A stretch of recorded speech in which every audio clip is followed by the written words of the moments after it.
மகாவீர் ஜெயந்தி, வார விடுமுறை, தமிழ் புத்தாண்டு என 5 நாட்கள் விடுமுறைக்கு பிறகு தமிழக சட்டசபை இன்று கூடியது. செய்தி மற்றும் விளம்பரம், தமிழ் வளர்ச்சித்துறை மானிய கோரிக்கை மீது விவாதம் நடைபெறுகிறது.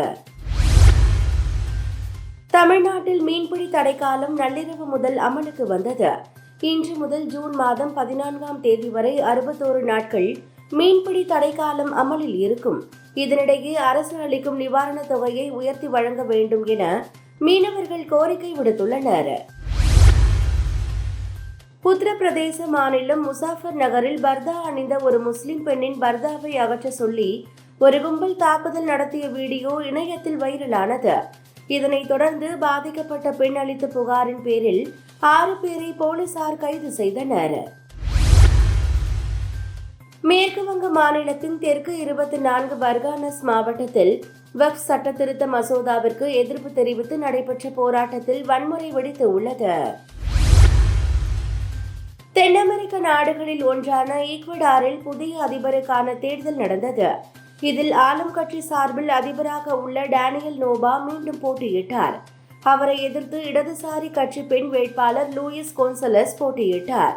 இதில் டேனியல் நோபா 55.6% வாக்குகளை பெற்று ஈக்வடார் நாட்டின் அதிபராக மீண்டும் தேர்வாகியுள்ளார்.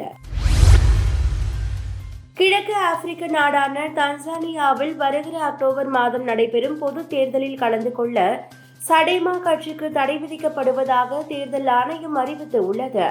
அதேபோல் 2030ஆம் ஆண்டு வரை நடைபெறும் எந்த ஒரு இடைத்தேர்தலிலும் அக்கட்சி போட்டியிட முடியாது எனவும் தேர்தல் ஆணைய இயக்குநர் ராமதானி கைலிமா அறிவித்துள்ளார்.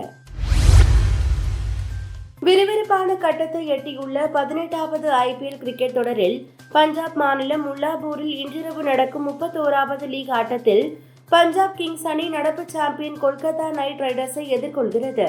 இவ்விரு அணிகள் இதுவரை 33 ஆட்டங்களில் நேருக்கு நேர் மோதியிருக்கின்றன. இதில் 21இல் கொல்கத்தாவும் 12இல் பஞ்சாபும் வெற்றி பெற்றுள்ளன. 5 போட்டிகளில் தொடர்ச்சியாக தோல்வியடைந்து புள்ளி பட்டியலில் கடைசி இடத்திற்கு சென்ற CSK லக்னோ அணிக்கு எதிரான போட்டியில் வெற்றி பெற்றுள்ளது.